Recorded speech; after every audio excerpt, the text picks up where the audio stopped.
Relations.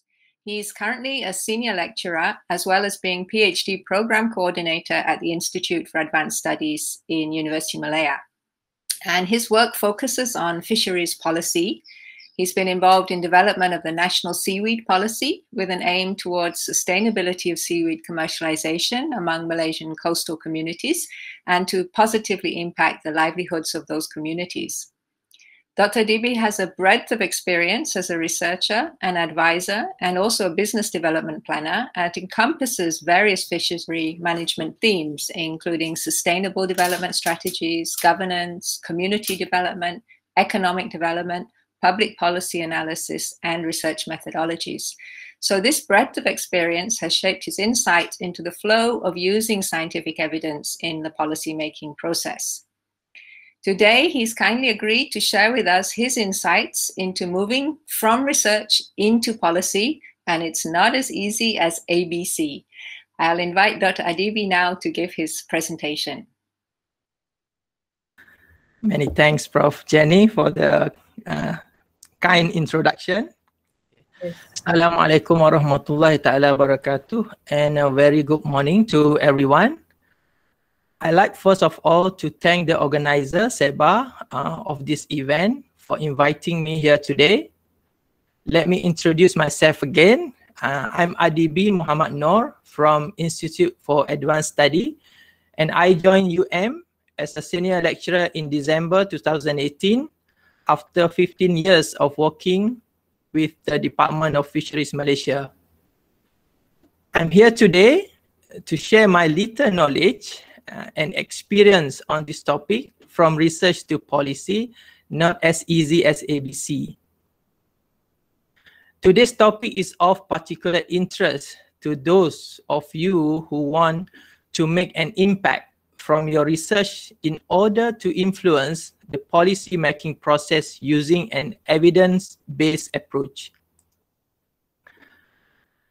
Right, for my presentation today, I've divided into 4 main parts. First of all, I'd like to give you an overview of our or UM vision. Secondly, I'll focus on science communication. Thirdly, we'll consider policy brief. And lastly, I'll deal with way forward or what should be our action. This should only last for 20 minutes. I hope you will bear with me. Our new vision is simple and impactful, which is we aim to be a global university impacting the world. Some of our scientists are renowned globally, so they get recognition from top highly cited researchers list from Clarivate in 2020 and top 2% of the most cited scientists in various disciplines in 2019. However, there are other interesting facts we should take a look at. Out of all the researchers cited in the list, half of them, top 30 researchers, are from the Faculty of Engineering. Isn't it interesting? As we already know, is a well-rounded university spanning multidisciplinary research from natural and social sciences, which we could potentially offer to the world. However, if we follow basic family values, it all starts from home or our local ground. So in the context of research, we need to produce impactful research for our nation first and foremost. So where do we start? Based on my observation, as researchers, we can use a multidisciplinary approach to solve the problem and not just limit our minds to our niche areas or discipline. We can start at the local level by contributing our evidence-based research to policy-making decisions. And how to do it? By working with stakeholders such as government, industry, and community. The Malaysian Education Blueprint 2015 to 2025 for higher education has highlighted the need to collaborate between universities and the industry. has the expertise in many areas and should leverage their research towards the industry. The end goal for researchers should include the community as their stakeholder so that they can understand the needs of the community. At the moment, the voices have not been heard. I give you an example. For free breakfast at school policy, we know that the policy was made by the government to help children get sufficient nutritious food for free. How do we know the menu is nutritious enough for them? This is where the researchers can play their roles to provide a recommendation to the government on locally sourced and cost-effective nutritious food. Knowledge production and innovation in the 21st century in the context of the knowledge economy, knowledge society, or knowledge democracy, and natural environments of society, which has evolved from triple helix to quintuple helix model.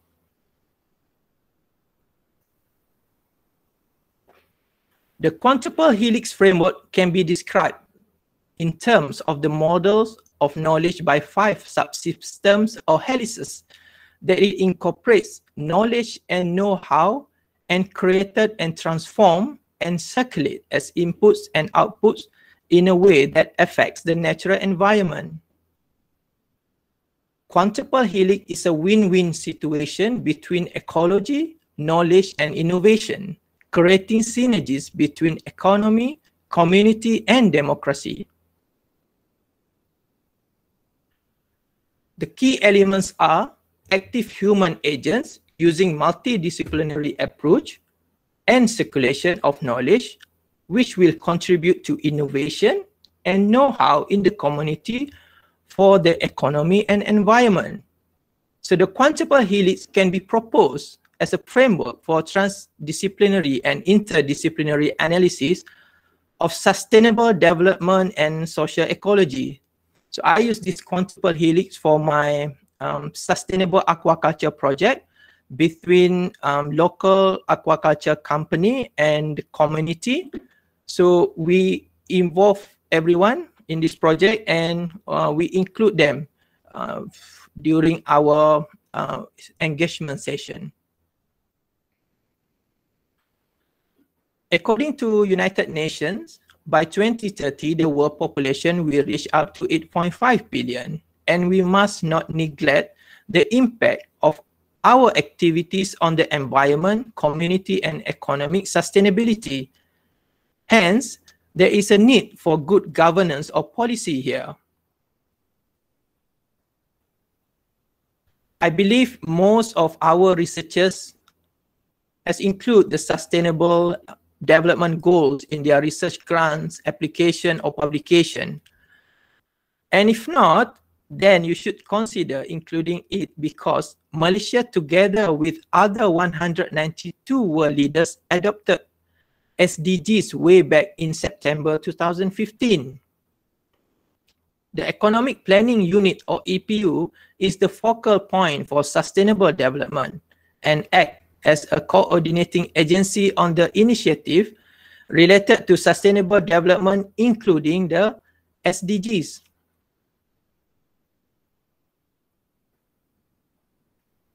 How to communicate about your research to policymakers? I know this is a long route to Parliament, and I have experienced it, but we must start by writing to policymakers, by communicating with them.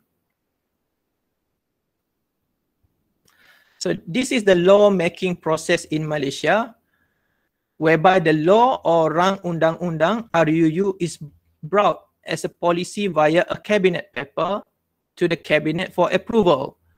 So the approved RUU will undergo final proofreading by Attorney General Chambers. Order will be placed for the printing of the blue bill whereby RUU will be printed and debated on a blue bill. Next, it will go to the first reading in Parliament or Dewan Rakyat. After that, second reading and debate. After the second reading of a bill, the whole Parliament will enter a committee stage whereby each clause of the bill will be dealt with in detail. Then it will go to third reading, and once passed at Dewan Rakyat, it goes to Dewan Negara for tabling. Dewan Negara will go through the same process from first until third reading. And the final bill will be sent to Istana Negara for royal assent. And the bill will be gazetted in Federal Gazette by Attorney General Chamber once received from Istana Negara with the Yang di-Pertuan Agong assent. So the gazetted law, now known as a law, will have a date of enforcement or kuat kuasa and will be published. The government has implemented a number of policies to ensure the efficiency and effectiveness of public administration service delivery. Malaysian public policy has a wide focus ranging from health policies, social policy, economic policy, and so on. Various actors are involved in policy making process. Policy making is coordinated by EPU. I still remember we have to present our cabinet paper to EPU to get 40 million for the seaweed industry, and we managed to get that with the assistance or guidance by Pemandu. So I was involved with Pemandu project last time in the economic transformation program. Then the parliamentary system is the final stage in the policy making process. What is a policy brief? It's a concise standalone publication that focuses on a particular issue requiring policy attention. Policy brief presents a problem, solution, and gives clear policy recommendations or implications. It provides evidence to support the reasoning behind these recommendations. It promotes some kind of change in law, health policies, or regulations, agency funding priorities, organizational practices, or program implementation, and is written in a professional style that is easy to understand without specialized knowledge. Who are policy briefed for? Well, it depends on the aim of the specific brief. So finding the right target is crucial to ensuring it will be read. So we have to identify the stakeholders.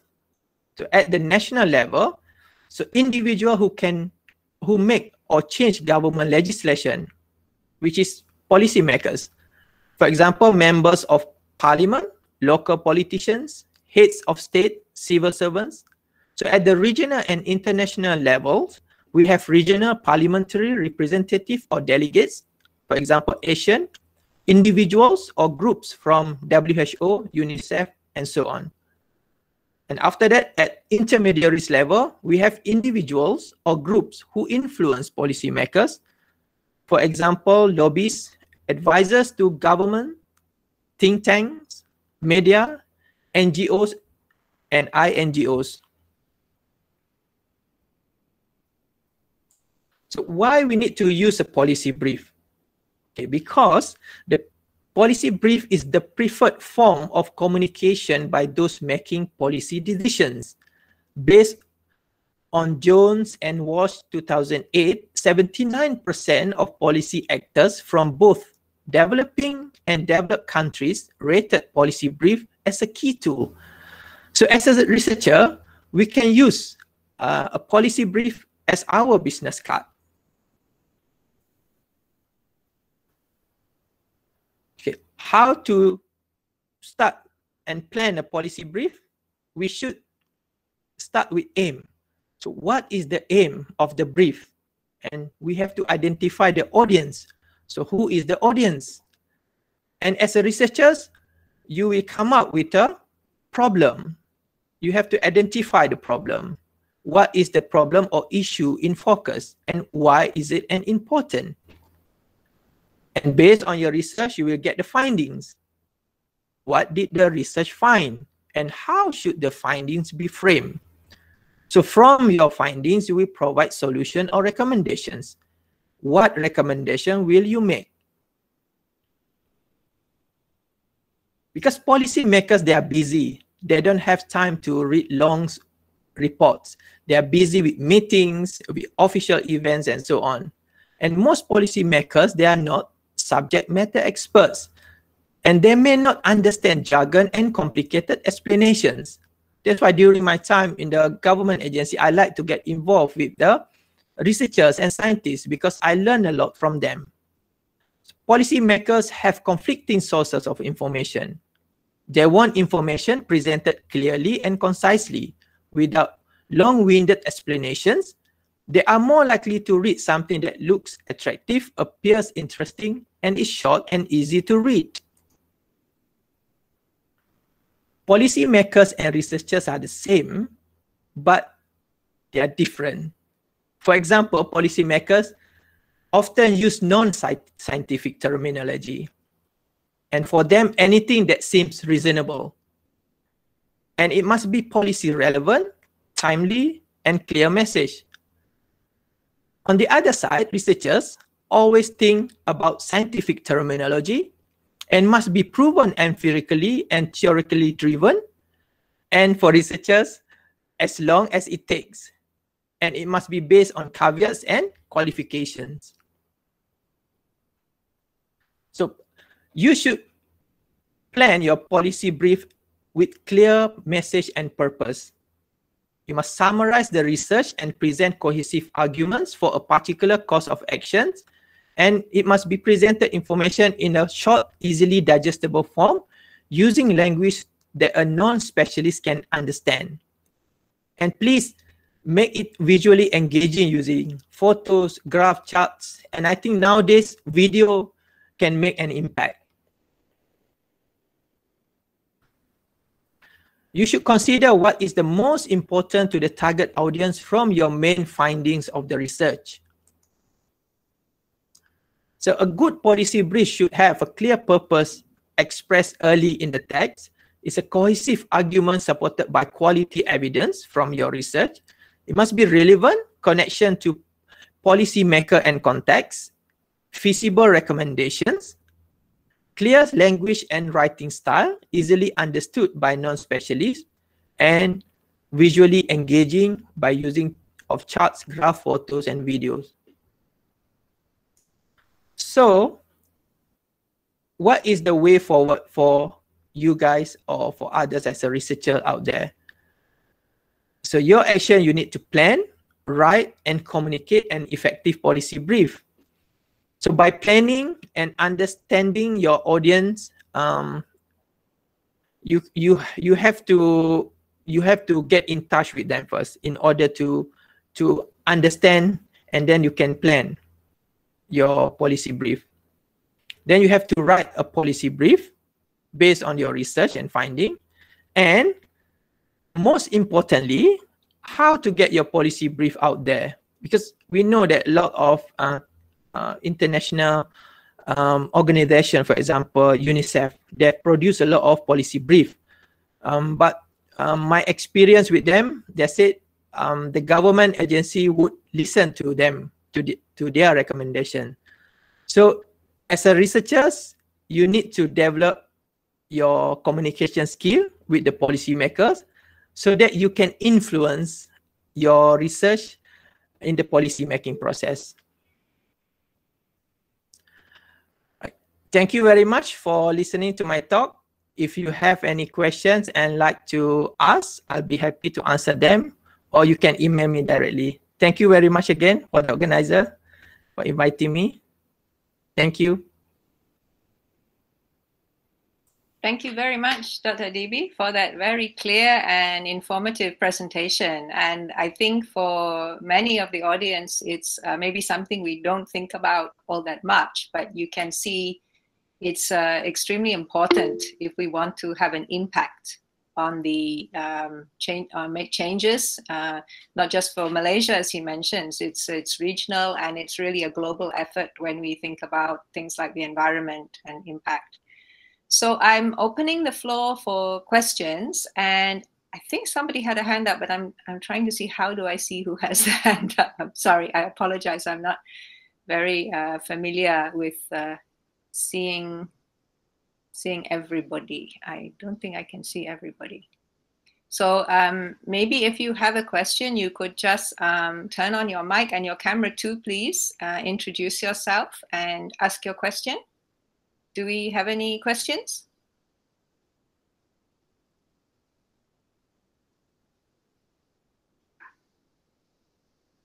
I can kick off while we wait for people to come up with questions. So I'm intrigued by this, you know, the conflict. You say it's not as easy as ABC, and you point out very rightly that scientists, we tend to be very meticulous. We want to have very strong proof. And often the issue is extremely complicated. So we find this quite challenging to present simply and in a few words. So do you have any recommendations, or is there a process we can go through to try to reduce our complex ideas to a clear message? First and foremost, you have to use layman term when you talk to the policymaker. But before that, before you talk to them, you have to know them first. Like, you have to know what is the existing policy and what is the value added that you add on the existing policy, so that you have a new or innovative way on solving the problems. So if you just keep repeating the same policy, which the government think that we have done this, we have that, so they won't, they will not have any interest to listen to you. So my advice is that first you need to know your audience and your listener, and what you need to identify what they don't have yet. What can you offer them? Okay, so and then use simple term and not too academic or scientific term. All right, because sometimes you make them feel less intelligent or less clever, and from there on they will not listen to you. So I think another thing is you have to build your rapport with them. You have to identify the person in charge, the officer in charge at the ministry or the department levels, and you communicate with them. And you discuss with them or ask them what are you doing now? What is the policy? What is the new direction in the government? And then from there, you know which gap that you can fill up. Yeah. Thank you. Do we have questions? I'm sorry, I can't see raised hands somehow because I don't have a screen. I have a question. Yeah, please go ahead. Hi, Dr. Adibi. Thank you for the talk. I'm interested in learning more about your experience, like you mentioned earlier, through that you work with Pemandu in order to push for the policy suggestions. So can you share a bit more of your experience going through that, and also how did Pemandu help with the whole process? Yeah, right. In the government agency, before this, before 2010, we don't really emphasize on KPI, key performance indicators. But when Pemandu stepped in the government agency or the ministry, they have introduced this KPI. So that means there is a political will there, and it being monitored by the top leader, which is the Prime Minister at that time, is Datuk Seri Najib. Okay, so all the ministers at different ministries, they have a scorecard. So they have a scorecard that they need to make sure it's not red. If it's red, the Prime Minister will ask them in the cabinet meeting. Okay, so pemandu guide the government agency on how to come up with a project or program. So we undergo this lab. It's called Pemandu Lab for nearly 2 months to produce a program or project and which address the problem of the nation or the society. Okay, for example, in my experience, we know that Malaysia is the third largest producer of seaweed in the world, but why we can't sell our seaweed to the global? Why only less than 2% we export to other countries? And why the farmers still live in poverty? So we have developed from upstream to downstream activities or value chains that can help boost this industry. And of course, in order for us to boost the industry, we need funding, we need investment from the government. And Pemandu is the one that facilitated us on how to come up with the justification, how we have to get the data first, we have to engage with the stakeholders first, and then with this information, we produce a policy brief. So the policy brief will be presented to EPU, because EPU is the one who control the money. For example, we propose 40 million to get the funding for this industry, and we have to present it to EPU. So when EPU question, it's like a viva for the students, but maybe sometimes it's not in a friendly way, but we get help with Pemandu to assist us during the presentation, and so that's how we get the funding from the government. So with the funding, we can move on with the program, and that's how we can propose to a new policy. Yeah. So I think at that time we also have research and development funding. I think we allocated around 10 million to universities and research institutions, and University Malaya is one of the beneficiaries of the funding at that time. Thank you. I think we have a raised hand from Dr. Zatil. Please go ahead with your question. Hi, Adibi, how are you? Thanks for the presentation. I'm actually meeting, so I kind of like hear some of the presentations. I have a question actually about policy brief, and in fact, actually, I'm asking a question from a researcher perspective. So we as a researcher, we are encouraged to produce some kind of policy documents in any forms to be presented to government agencies. But I guess it would be useful for us to know what sort of policy documents we are talking about. Is it policy brief is just presented from government officials, presented to EPU, or can also researchers present a policy brief to government agencies? Appreciate your thoughts. Thank you. Right. In order for you to move forward the concept paper to cabinet paper, it must be from the department or the ministry. So the department level, usually they will produce a concept paper, and then in this concept paper, you can use the opportunity to introduce the policy brief, because concept paper must be based on data, must be based on evidence, and it must include stakeholders engagement. So when you through your policy brief, I'm sure it will include all this. Okay, so you can work together with the department and influence them to accept your policy brief, so that they can include in their concept paper.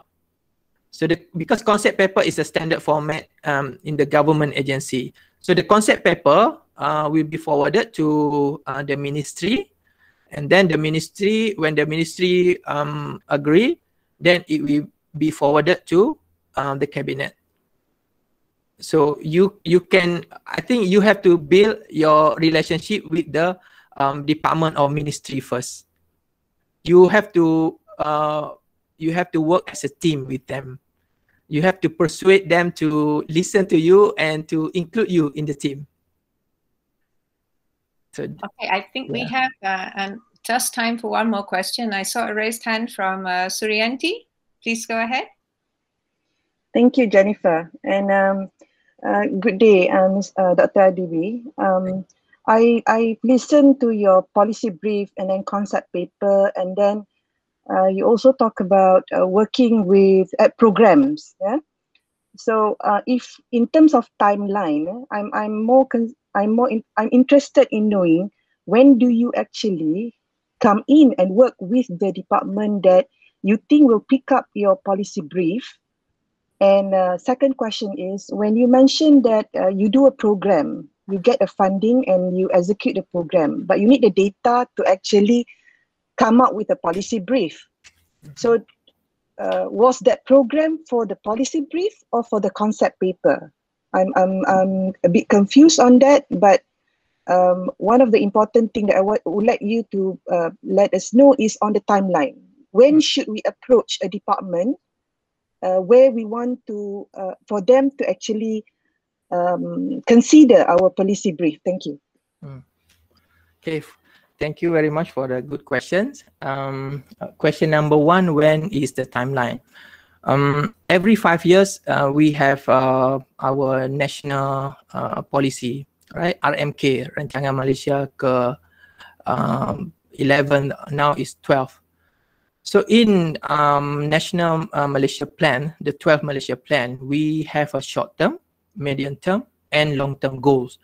By understanding which is the short-term, which is the medium-term, which is the long-term, then you can go for the, you will know where is the priority amongst the government official or agencies, because they will work with this Malaysian National Plan. The 12 at the moment is 12 national plan. So if you can identify the main, the short-term project or program that the government want to implement, and that project is quite similar to your research, you can immediately propose to them, right? And so the timeline is, for me, I think my recommendation is you can follow the Malaysian National Plan every 5 years. Okay. So for question number 2, when should you approach, right? Is that correct, Prof. Jenny? Yes. Yes. So I think you should approach the policymaker continuously. You should you should put yourself in their shoes. Like you should you should also foresight, or you should think ahead of them, actually, because you know you are the expert in that area, right? For example, in this case, my case is a fisheries policy. So I know that in the fisheries policy, we don't want to focus on the captured fisheries anymore. We know that the fish supply from wild catch is not sustainable. Hence, we have to develop the aquaculture industry. So my research, I think what I want to forward to the Department of Fisheries is on how to develop the aquaculture industry. And perhaps with my policy brief, I can help the government give a recommendation or solution on how to increase the fish production from aquaculture. So the detail of the project can be precision aquaculture, genetic studies, you know. So it depends on your niche area and how it can fit in the policy and direction of the government plan. I hope it answers your question, but if I'm not answering your question, you can just email me. Thank you. Yeah, thank you everybody for the questions, and I wish we had